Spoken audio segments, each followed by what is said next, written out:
ਤੁਸੀਂ ਦੇਖ ਰਹੇ ਹੋ ਜੀ ਪ੍ਰਾਈਮ ਏਸ਼ੀਆ ਟੀਵੀ। ਮੈਂ ਹਾਂ ਗੁਰਪ੍ਰੀਤ ਸੰਧਾਵਾਲੀਆ ਤੇ ਇਸ ਵਕਤ ਪ੍ਰਾਈਮ ਡਿਸਕਸ਼ਨ 'ਚ ਜਦੋਂ ਅਸੀਂ ਤੁਹਾਡੇ ਨਾਲ ਗੱਲ ਕਰਦੇ ਪਏ ਹਾਂ ਤੇ ਕਿਤੇ ਦੀਵਾਲੀ ਜਿਹੜੀ ਉਹ ਲੰਘ ਗਈ, ਕਿਤੇ ਦੀਵਾਲੀ ਹੈਗੀ ਆ ਤੇ ਕਿਤੇ ਦੀਵਾਲੀ ਵਾਲਾ ਦਿਨ ਅਜੇ ਚੜ੍ਹਿਆ। ਇਹ ਮੈਂ ਤਾਂ ਕਹਿ ਰਿਹਾ ਕਿਉਂਕਿ ਸੂਰਜ ਦੀ ਘੁੰਮਣ ਘੇਰੀ ਦੇ ਹਿਸਾਬ ਨਾਲ ਆਪਾਂ ਅੰਦਾਜ਼ਾ ਲਾ ਲਈਏ, ਕਿਉਂਕਿ ਜੋ ਸਮੇਂ ਦਾ ਹਿਸਾਬ ਕਿਤਾਬ ਹੈ। ਪਰ ਫਿਰ ਵੀ ਚਲੋ, ਦੁਨੀਆ ਭਰ 'ਚ ਬੈਠੇ ਪੰਜਾਬੀਆਂ ਨੂੰ ਦੀਵਾਲੀ ਦੀਆਂ ਬੰਦੀ ਛੋੜ ਦਿਵਸ ਦੀਆਂ ਸਾਡੇ ਵੱਲੋਂ ਬਹੁਤ ਬਹੁਤ ਮੁਬਾਰਕਾਂ। ਅੱਜ ਦੀਵਾਲੀ ਦੇ ਉੱਪਰ ਵੀ ਗੱਲਬਾਤ ਕਰਾਂਗੇ। ਉਸ ਤੋਂ ਬਾਅਦ ਕੱਲ੍ਹ ਹੋਈ ਕਿਸਾਨਾਂ ਦੀ ਅਤੇ ਮੰਤਰੀਆਂ ਦੀ ਮੀਟਿੰਗ ਬਾਰੇ ਵੀ ਗੱਲ ਕਰਾਂਗੇ। ਫਿਰ ਜੋ ਇਸ ਵਕਤ ਭਾਰਤ ਪਾਕਿਸਤਾਨ ਬਾਰਡਰ ਦੇ ਉੱਪਰ ਹੋ ਰਿਹਾ ਦੀਵਾਲੀ ਦੇ ਉੱਪਰ, ਉਹਦੀ ਗੱਲ ਕਰਨ ਵੀ ਬਣਦੀ ਆ ਅਤੇ ਕੁਝ ਖਬਰਾਂ ਹੋਰ ਨੇ।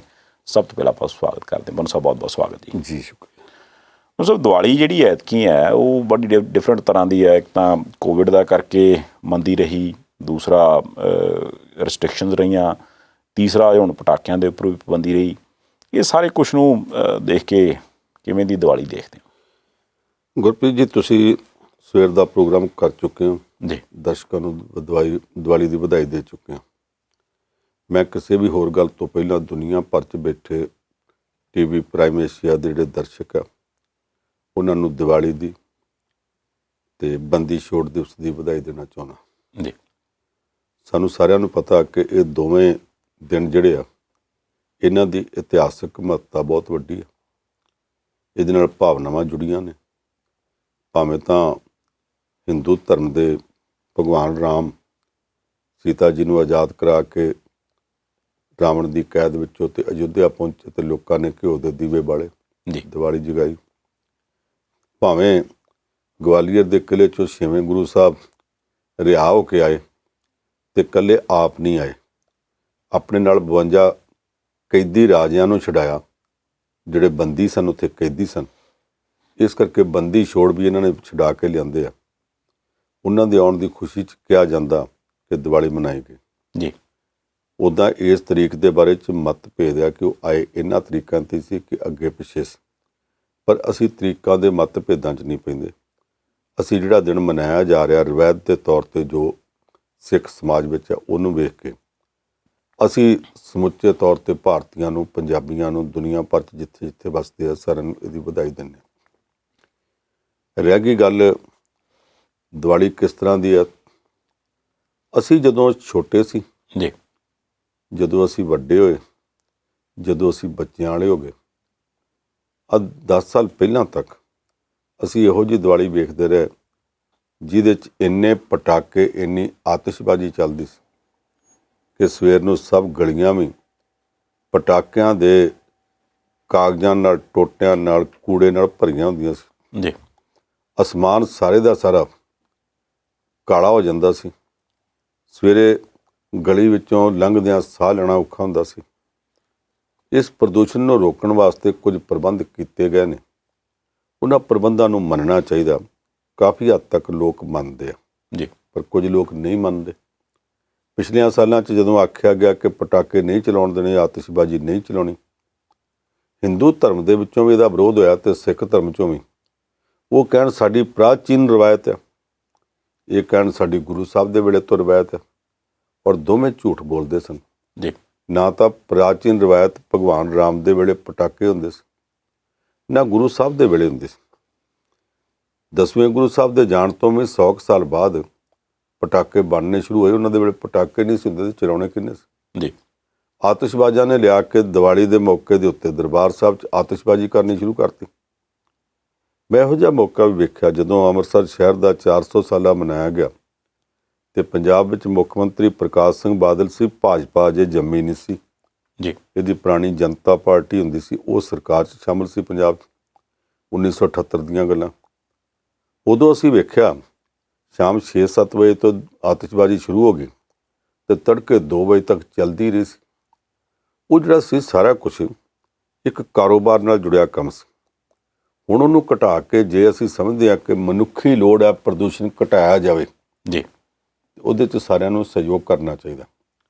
ਸਰਕਾਰ ਨੇ ਆਖਿਆ ਸਖਤੀ ਕਰਾਂਗੇ। ਸੁਪਰੀਮ ਕੋਰਟ ਕੋਲ ਗਏ ਪਟਾਕਿਆਂ ਵਾਲੇ ਅਤੇ ਉਹਨਾਂ ਨੇ ਆਖਿਆ ਜੀ ਮਨੁੱਖੀ ਜ਼ਿੰਦਗੀ ਜ਼ਰੂਰੀ ਆ, ਤੁਹਾਡੀਆਂ ਆਹ ਗੱਲਾਂ ਨਹੀਂ ਮੰਨੀਆਂ ਜਾ ਸਕਦੀਆਂ, ਕੋਈ ਰਵਾਇਤਾਂ ਨਹੀਂ, ਪਟਾਕੇ ਨਹੀਂ ਵੇਚਣ ਦੇਣੇ।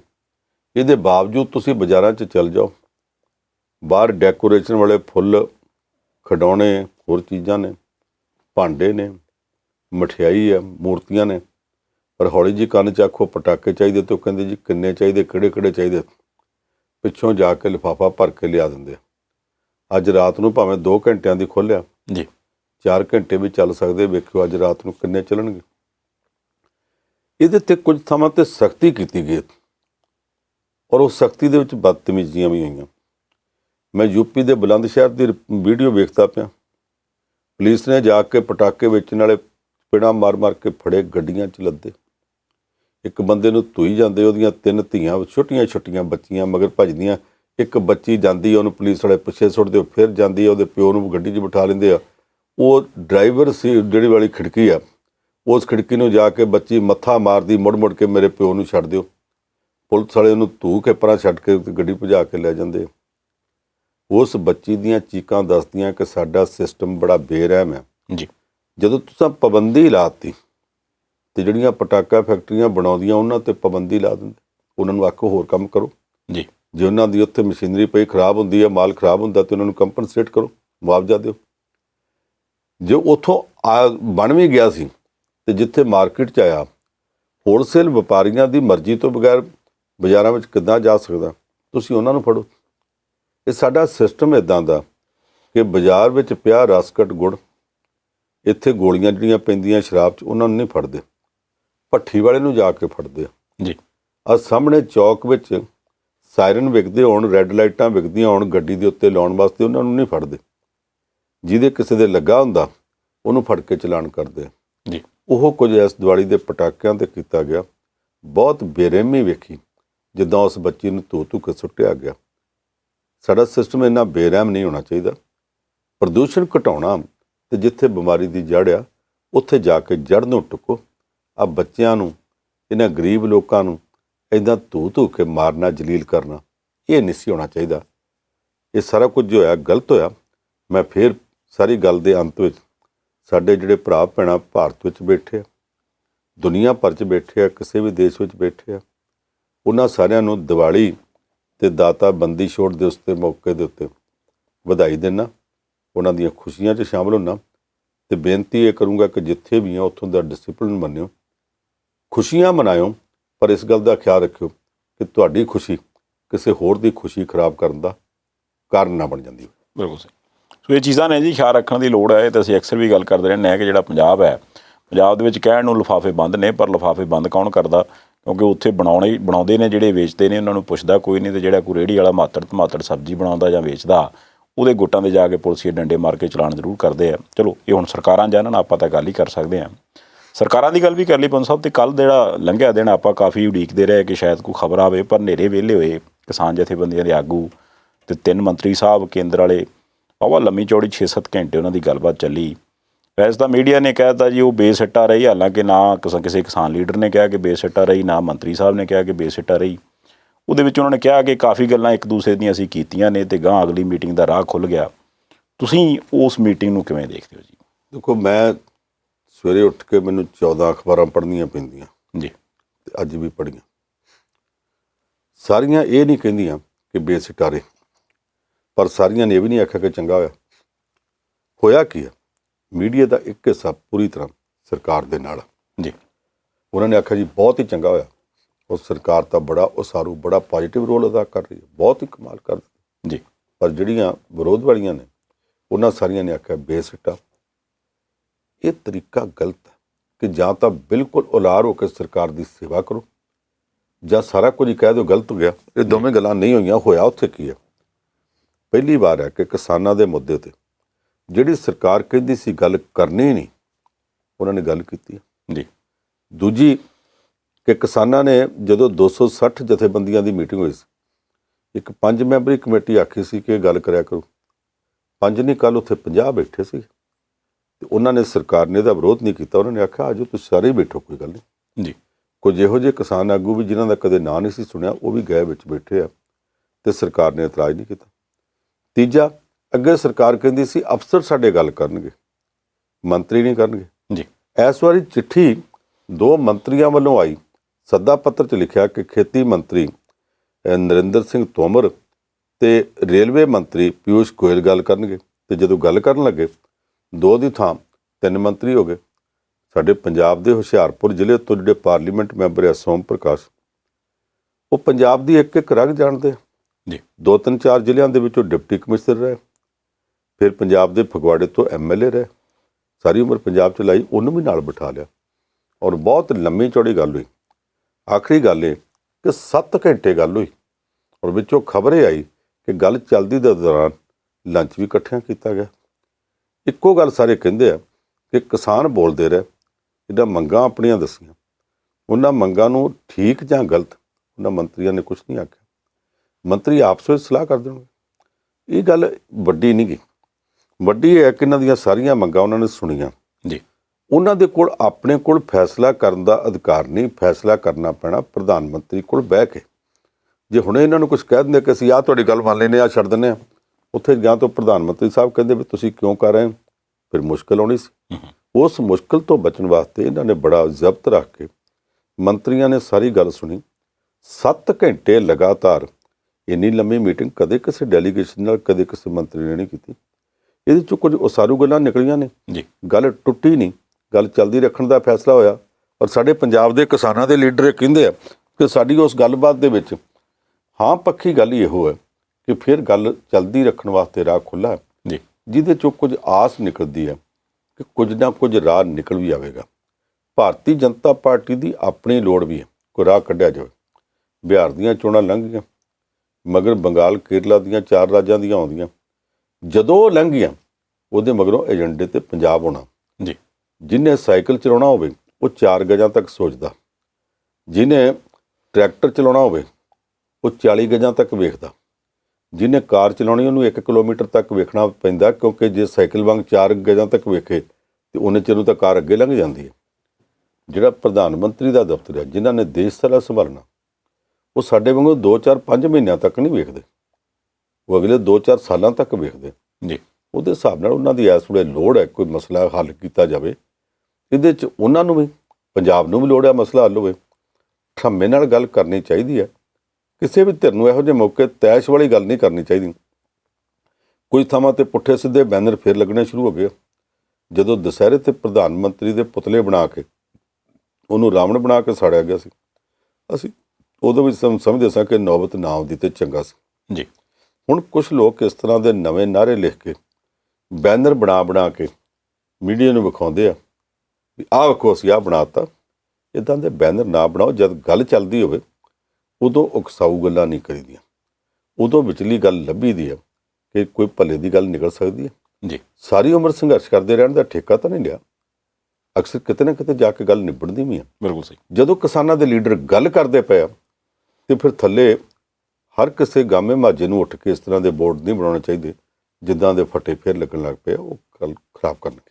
ਨਾਲੇ ਉੱਪਰ ਵੀ ਤਾਂ ਮੈਸੇਜ ਆਉਂਦਾ ਨਾ ਜੀ, ਵੀ ਅਗਲੇ ਬੰਦੇ ਕਹਿਣਗੇ ਵੀ ਅਸੀਂ ਇਹਨਾਂ ਦੇ ਲੀਡਰ ਹਾਂ ਤੇ ਆਹ ਦੇਖੋ ਜੀ ਇਹਨਾਂ ਨੂੰ ਅਸੀਂ ਕਹਿਤਾ ਤੇ ਸਾਡੀ ਗੱਲ ਮੰਨਣਗੇ, ਤੇ ਜੇ ਉਹਨਾਂ ਦੀ ਗੱਲ ਮੰਨੀ ਨਾ, ਅਗਲਿਆਂ ਤੱਕ ਇਹ ਮੈਸੇਜ ਹੀ ਨਾ ਗਿਆ ਵੀ ਆਹ ਜਿਹੜੇ ਬੰਦੇ ਸਾਨੂੰ ਮਿਲਣ ਆਉਂਦੇ ਨੇ ਤੇ ਥੱਲੇ ਸੁਣਦਾ ਹੀ ਕੋਈ ਨਹੀਂ, ਤੇ ਫਿਰ ਉਹ ਵੀ ਗੱਲ ਵਿਗੜ ਸਕਦੀ ਹੈ।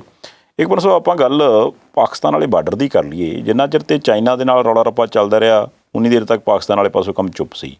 8 ਮੀਟਿੰਗਾਂ ਹੋਈਆਂ ਤੇ 8 ਮੀਟਿੰਗਾਂ ਤੋਂ ਬਾਅਦ ਸੁਣਨ 'ਚ ਆਇਆ ਵੀ ਸ਼ਾਇਦ ਦੋਵੇਂ ਦੇਸ਼ ਕਿਤੇ ਨਾ ਕਿਤੇ ਹੁਣ ਸੈਟਲਮੈਂਟ ਬਿਠਾਉਣ ਲਈ ਰਾਜ਼ੀ ਹੋ ਗਏ। ਚਾਈਨਾ ਤੇ ਭਾਰਤ ਦੀ ਗੱਲ ਕਰਦਾ। ਪਰ ਹੁਣ ਇੱਧਰੋਂ ਜੇ ਗੱਲ ਕੋਈ ਕਿਸੇ ਪਾਸੇ ਲੱਗੀ ਹੈ ਤੇ ਪਾਕਿਸਤਾਨ ਵਾਲੇ ਕੰਮ ਸ਼ੁਰੂ ਹੋ ਗਿਆ, ਉੱਥੇ ਜਾਨਾਂ ਦਾ ਨੁਕਸਾਨ ਵੀ ਹੋਇਆ ਜੀ। ਉਹਨੂੰ ਕਿਵੇਂ ਦੇਖਦੇ ਹੋ? ਦੇਖੋ, ਚੀਨ ਵਾਲੇ ਪਾਸੇ ਸਾਡੀ ਇੱਕ ਲੜਾਈ 1962 'ਚ ਹੋਈ ਸੀ ਤੇ ਦੂਜੀ ਕਸ਼ਮਕਸ਼ ਹੁਣ ਹੋਈ ਆ, ਵਿਚਾਲੇ ਤੇ ਕਦੇ ਨਹੀਂ ਹੋਈ ਜੀ। ਪਾਕਿਸਤਾਨ ਨਾਲ 1947 'ਚ ਅਸੀਂ ਆਜ਼ਾਦ ਹੋਏ। 14 ਅਗਸਤ ਨੂੰ ਉਹ ਬਣਿਆ ਪਾਕਿਸਤਾਨ ਤੇ 15 ਨੂੰ ਅਸੀਂ ਆਜ਼ਾਦ ਹੋਏ। ਉਦੋਂ ਬਾਅਦ ਅਸੀਂ 4 ਲੜਾਈਆਂ ਲੜੀਆਂ ਜੀ। ਪਰ ਬਾਰਡਰ ਦੇ ਉੱਤੇ ਬਾਕੀ ਥਾਵਾਂ 'ਤੇ ਠੰਡ ਢੋੜਾ ਹੋਊਗਾ। ਜੰਮੂ ਕਸ਼ਮੀਰ ਵਾਲੀ ਕੰਟਰੋਲ ਰੇਖਾ ਤਾਂ 1970 ਤੋਂ ਅਸੀਂ ਵੇਖਦੇ ਪਏ। ਇੱਥੇ ਕਦੇ ਠੰਡ ਰਹੀ ਨਹੀਂ, ਇੱਥੇ ਲਗਾਤਾਰ ਹੀ ਗੜਬੜ ਰਹੀ।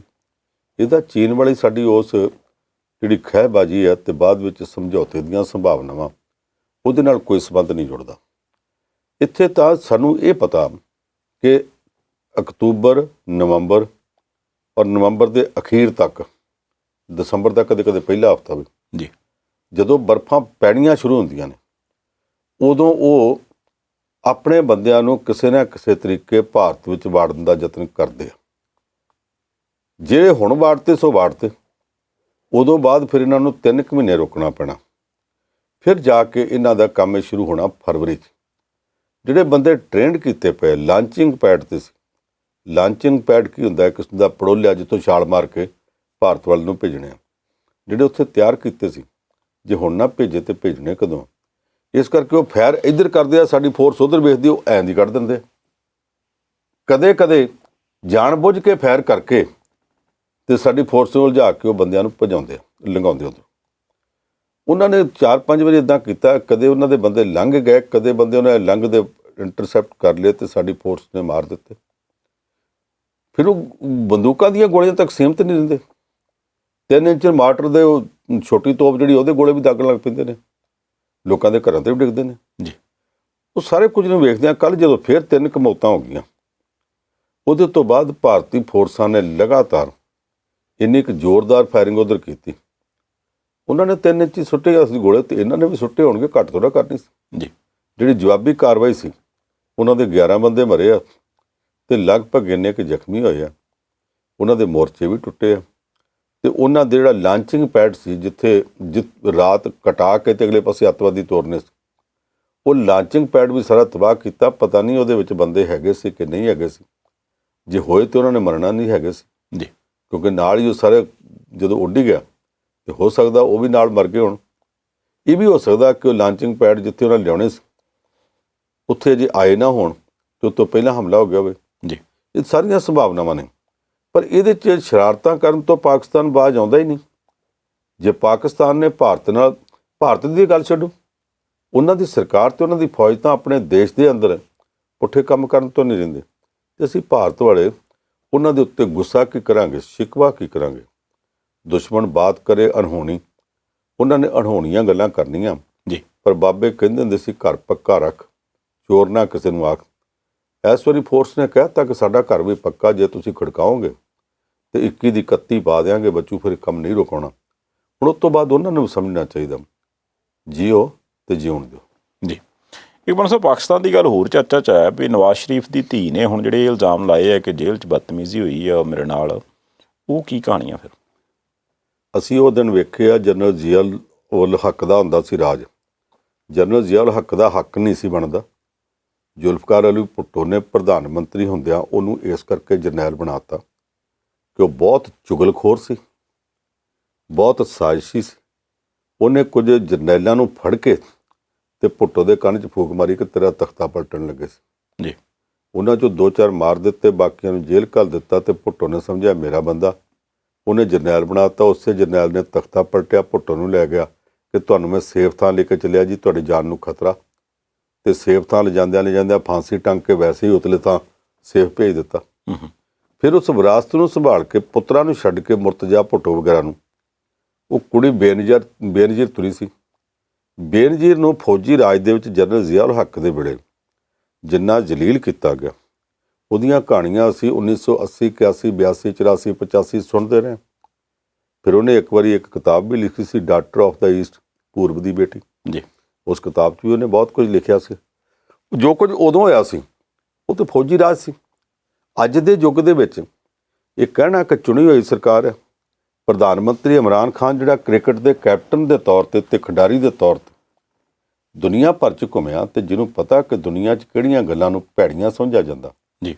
ਜੇ ਉਹਦੇ ਰਾਜ 'ਚ ਆਹ ਕੁਛ ਹੁੰਦਾ ਪਿਆ ਕਿ ਪਹਿਲਾਂ ਉਹਦੇ ਪਿਓ ਦੀ ਹਾਜ਼ਰੀ 'ਚ, ਨਵਾਜ਼ ਸ਼ਰੀਫ ਦੀ ਹਾਜ਼ਰੀ 'ਚ ਧੀ ਨੂੰ ਪੁਲਿਸ ਧੂ ਕੇ ਲੈ ਕੇ ਗਈ ਗ੍ਰਿਫਤਾਰ ਕਰਕੇ।